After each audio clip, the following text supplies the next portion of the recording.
में जंतर मंतर विवाद पर पीएम मोदी का संदेश। मां पर अभद्र टिप्पणी से भी हुए आहत, कहा गलतियां सुधारने का मौका मिलना चाहिए।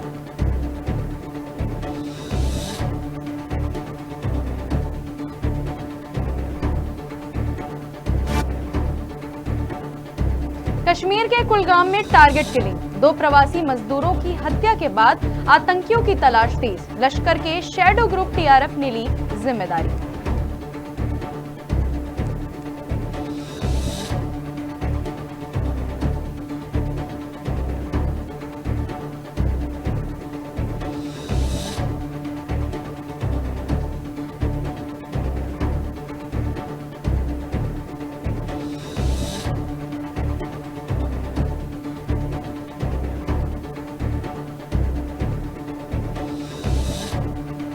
पूर्व मुख्यमंत्री अशोक गहलोत का जोधपुर दौरा, रेलवे स्टेशन पर कार्यकर्ताओं ने किया जोरदार स्वागत। संगठन मजबूत करने और चुनावी रणनीति पर मंथन।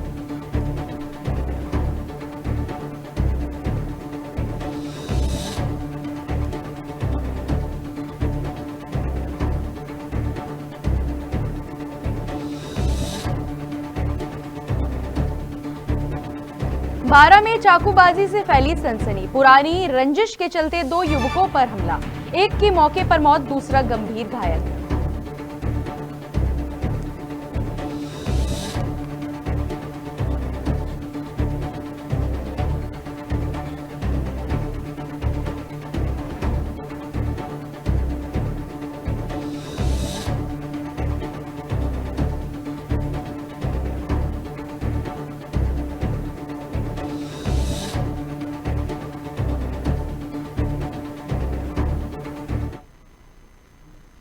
नमस्कार, मैं छवि और आप देख रहे हैं न्यूज ढारी। चलिए बढ़ते हैं आज की प्रमुख खबरों की तरफ। प्रधानमंत्री नरेंद्र मोदी ने जंतर मंतर पर हुए विरोध प्रदर्शन और उनके खिलाफ इस्तेमाल की गई अभद्र भाषा को लेकर देशवासियों से बात की।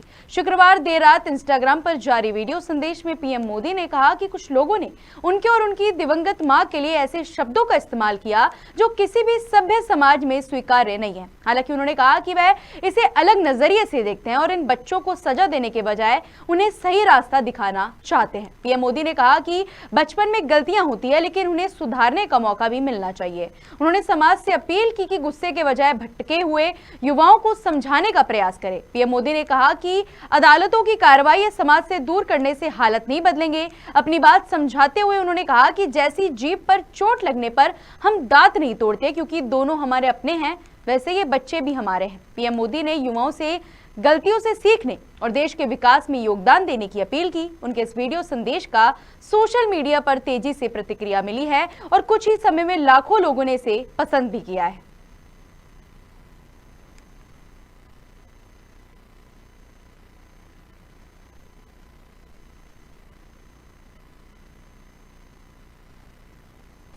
हाय फ्रेंड्स, आज तो मन करता है बस आपसे ही बातें करूं। जंतर मंतर पर जो कुछ भी हुआ देश और दुनिया ने देखा है। कुछ शरारती बच्चों ने भद्दी भद्दी गालियां बोली, किसी भी सभ्य समाज को शोभा न दे ऐसे शब्दों का प्रयोग किया गया। मुझे तो गालियां दी गई, मेरी स्वर्गीय माता को भी गालियां दी गई। न जाने कितना भद्दा स्वरूप था, लेकिन मैं आज बात करना चाहता हूं कि बचपन में गलतियां होती हैं और बचपन में गलतियों से सुधरने का अवसर भी होता है, और यही तो बचपना है। और इसलिए मैं समाज के अंदर जो आक्रोश है उसको भली भांति समझ सकता हूं। एक कल्चरल शॉक है कि हमारी बेटियां इस प्रकार की भाषा कैसे बोल सकती हैं, लेकिन समय है इन बच्चों को गले लगा करके राह दिखाने का। एक गुमराह बच्चे हैं, उनको राह दिखाना हमारा काम है। उनको सजा देना, अदालतों के चक्कर कटवाना, समाज में उनको प्रताड़ित करना, इससे हम परिस्थितियां नहीं बदल पाएंगे। मैं उन्हें माफ करना चाहता हूं। समाज भी मेरी इस बात को स्वीकार करें, क्योंकि मेरे मन में एक ही भाव है। कभी कभी दांतों तले हमारी जीभ आ जाती है, खून निकल आता है, लेकिन हम दांत तोड़ते नहीं है, क्योंकि दांत भी हमारे हैं, जीभ भी हमारी है, बच्चे भी हमारे हैं। उन्हें राह दिखाना हमारा काम है। गुमराह को राह दिखाना कठिन होता है, लेकिन कठिन काम हमको करना है। और इसलिए आओ, मैं इन बच्चों को कहता हूं, बच्चों आओ, हम देश के लिए साथ मिलकर के आगे बढ़े, कुछ नया सीखें, गलतियों से भी सीखें, अपने सपनों को लेकर के चल पड़े। देश बहुत आगे बढ़ रहा है, आगे बढ़ने वाला है, और आपका भी आगे बढ़ना निश्चित हो, यही मेरा सपना है। मैं आपके लिए जीता हूं, आपके उज्जवल भविष्य के लिए खपता हूं। आओ हम मिलकर के देश को आगे बढ़ाएं। बहुत बहुत धन्यवाद दोस्तों। बस आओ, गलतियों से सीखो। दक्षिण कश्मीर के कुलगाम जिले में आतंकियों ने शुक्रवार देर शाम एक ईंट भट्टे पर काम कर रहे छत्तीसगढ़ के 2 प्रवासी मजदूरों की गोली मारकर हत्या कर दी।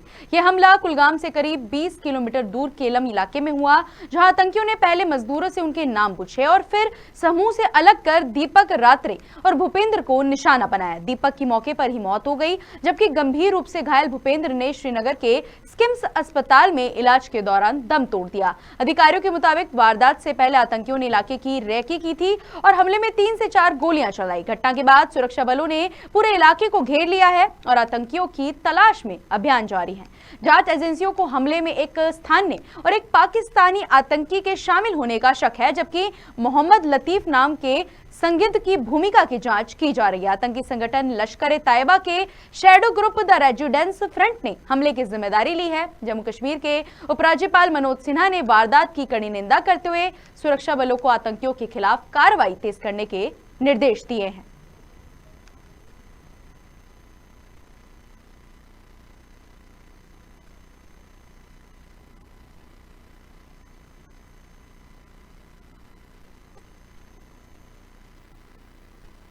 पूर्व मुख्यमंत्री और कांग्रेस के वरिष्ठ नेता अशोक गहलोत देर रात जोधपुर रेलवे स्टेशन पहुंचे, जहां कांग्रेस कार्यकर्ताओं ने फूल मालाओं से उनका जोरदार स्वागत किया। इस मौके पर स्टेशन परिसर अशोक गहलोत मुख्यमंत्री के नारों से गूंज उठा। गहलोत का 3 दिवसीय जोधपुर दौरा आगामी पंचायत राज और निकाय चुनावों की तैयारियों के लिहाज से अहम माना जा रहा है। इस दौरान वे सामाजिक, संगठनात्मक और राजनीतिक कार्यक्रमों में हिस्सा लेने के साथ वरिष्ठ नेताओं, जनप्रतिनिधियों और कार्यकर्ताओं के साथ कई महत्वपूर्ण बैठकें करेंगे। जानकार सूत्रों के अनुसार बैठकों में बूथ स्तर तक संगठन को मजबूत करने, चुनावी तैयारियों की समीक्षा, संभावित प्रत्याशियों के चयन और टिकट वितरण की रणनीति पर मंथन होगा। जोधपुर पहुंचने पर गहलोत ने कार्यकर्ताओं का अभिवादन स्वीकार करते हुए संगठन को पूरी मजबूती के साथ चुनावी तैयारियों में जुटाने का संदेश दिया।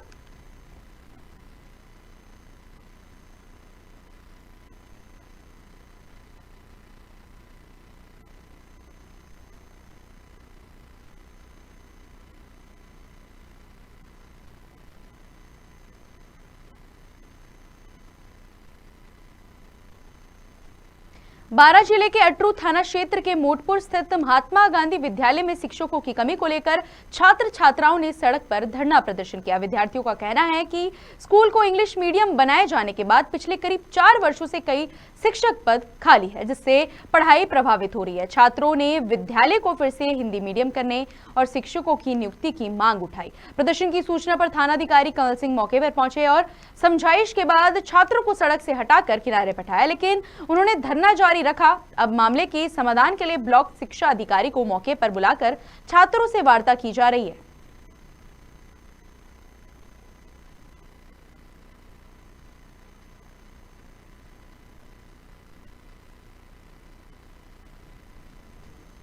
बारां शहर की लंका कॉलोनी में पुरानी रंजिश के चलते बाइक सवार 3-4 बदमाशों ने घर के बाहर टहल रहे 2 युवकों पर चाकू से हमला कर दिया। इस हमले में 30 वर्षीय विशाल महावर की मौत हो गई, जबकि गंभीर घायल रोहित सोन को प्राथमिक उपचार के बाद कोटा रेफर किया। घटना के बाद परिजनों और स्थानीय लोगों ने अस्पताल के बाहर सड़क जाम कर पुलिस प्रशासन के खिलाफ प्रदर्शन किया।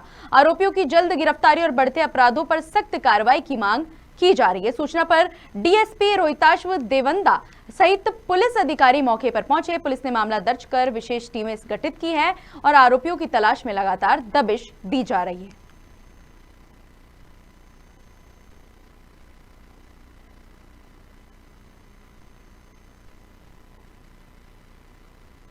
घटना हो गई थी और चाकूबाजी की घटना हुई है और ये लड़के आए दिन इतने बदमाश हो चुके हैं। 12 का प्रशासन क्या पता सो रहा है जाने क्या है, हर जगह गली मोहल्ले में इकट्ठा होके और बहन बेटी भी निकलती है, आए दिन चाकूबाजी होता रहता है। ये देखो प्रशासन की सबसे ज्यादा बड़ी गलती है। चाय की गुमटियों में बैठ रहते हैं, यार दोस्तों को बुला के प्लानिंग बना के, और कहाँ पे मर्डर हो रहा है, कहाँ पे ये चोरी करनी है, ये सारी प्लानिंग इनों से ही होती है। की घटना हुई है जिसमें एक कैजुअलिटी हो गई और एक को कोटा रेफर किया गया है और जिसकी कैजुअलिटी हुई है उसको मोर्चरी में रखवा दिया गया है और अभी FIR इनसे लेकर के और 2-3 टीमें जो है मुलजिमों को पकड़ने के लिए लगा रखी हैं और अभी मुलजिमों को राउंड अप करने की कार्रवाई चल रही है। डूंगरपुर जिले में पुलिस ने नेशनल हाईवे पर रेडियम रिफ्लेक्टर पट्टी लगाने के नाम पर वाहनों से अवैध वसूली करने वाले 8 सदस्यीय गिरोह का भंडाफोड़ किया है। एसपी मनीष कुमार को मिली सूचना पर जिला विशेष टीम और बिछीवाड़ा थाना पुलिस ने रतनपुर चौकी के पास कार्रवाई कर 8 आरोपियों को गिरफ्तार किया। आरोपी खुद को अधिकृत कर्मचारी बताकर वाहन चालकों से 100 से 300 रुपए तक वसूल रहे थे। पुलिस ने उनके कब्जे से 21,000 रुपए नगद, फर्जी रसीदें, रेडियम पट्टियां, मोबाइल फोन, टॉर्च और एक ई रिक्शा जब्त किया। प्रारंभिक जांच में सामने आया कि गिरोह दिल्ली के एक व्यक्ति के कहने पर यह काम कर रहा था। पुलिस ने मामला दर्ज कर जांच शुरू कर दी है और वाहन चालकों से ऐसी किसी भी अवैध वसूली की तुरंत सूचना देने की अपील की है।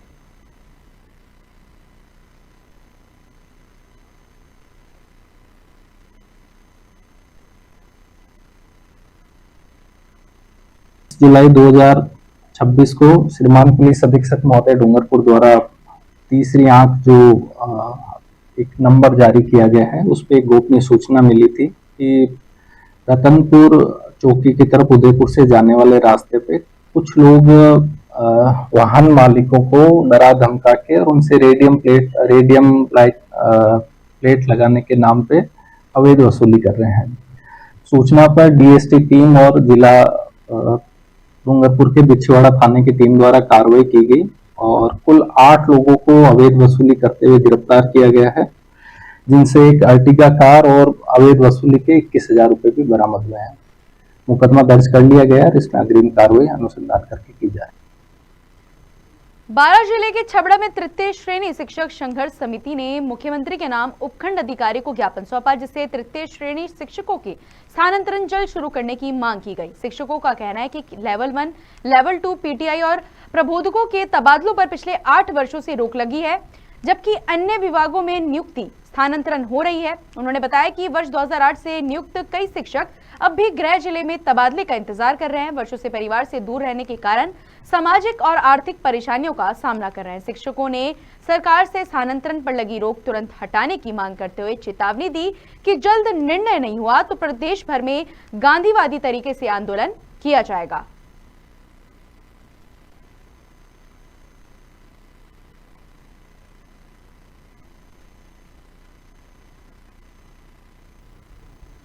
भरतपुर में आईजी डॉक्टर प्रीति चंद्रा ने अटलबंद पुलिस थानों में जनसुनवाई कर लोगों की शिकायतें सुनी। इस दौरान एसपी राजेश मीणा, एसपी और संबंधित थानों के अधिकारी भी मौजूद रहे। जनसुनवाई में फरियादियों ने कोतवाली, अटलबंद और सेवर थाना पुलिस की कार्यप्रणाली पर सवाल उठाते हुए सही जांच नहीं करने और आरोपियों को संरक्षण देने के आरोप लगाए। लोगों ने विभिन्न मामलों की निष्पक्ष जांच कराने के साथ ही शहर में रात के समय अवैध शराब बिक्री, जुआ और सट्टे जैसी गतिविधियों पर सख्ती से रोक लगाने की मांग की। आईजी डॉक्टर प्रीति चंद्रा ने भी सभी शिकायतें सुनने के बाद संबंधित अधिकारियों को निष्पक्ष जांच और आवश्यक कार्रवाई के निर्देश दिए।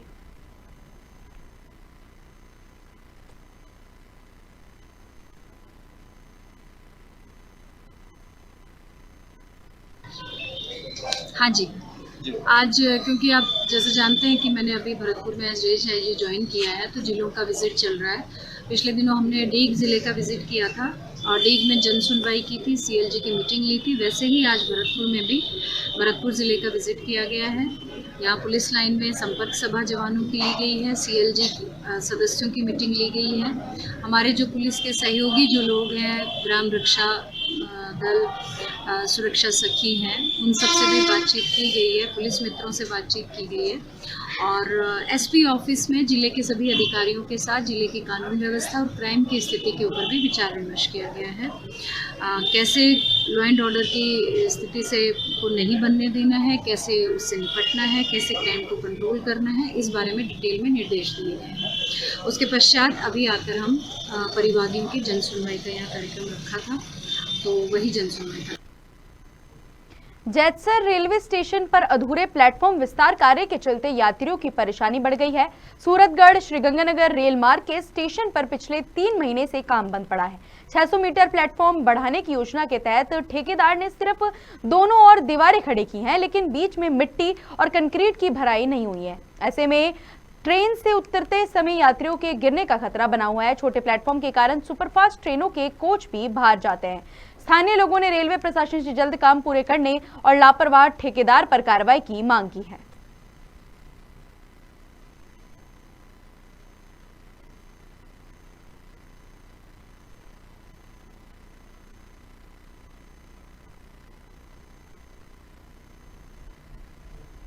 जैतसर का ऐतिहासिक गांधी चौक अब नए रूप में नजर आएगा। करीब 10 महीने से प्रतिमा विहीन पड़े चौक पर महात्मा गांधी की नई भव्य प्रतिमा स्थापित कर दी गई है। क्षेत्र के भामाशाह महावीर चौहान ने प्रतिमा जनहित में भेंट की है।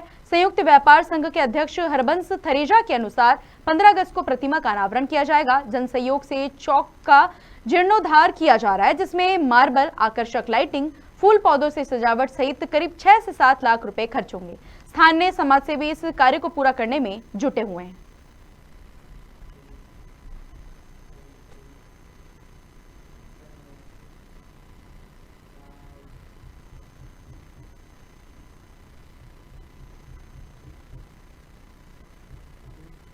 आज की बुलेटिन में बस इतना ही। ऐसी ही खबरों के लिए जुड़े रहिए हमारे चैनल न्यूज़ झारनी के साथ।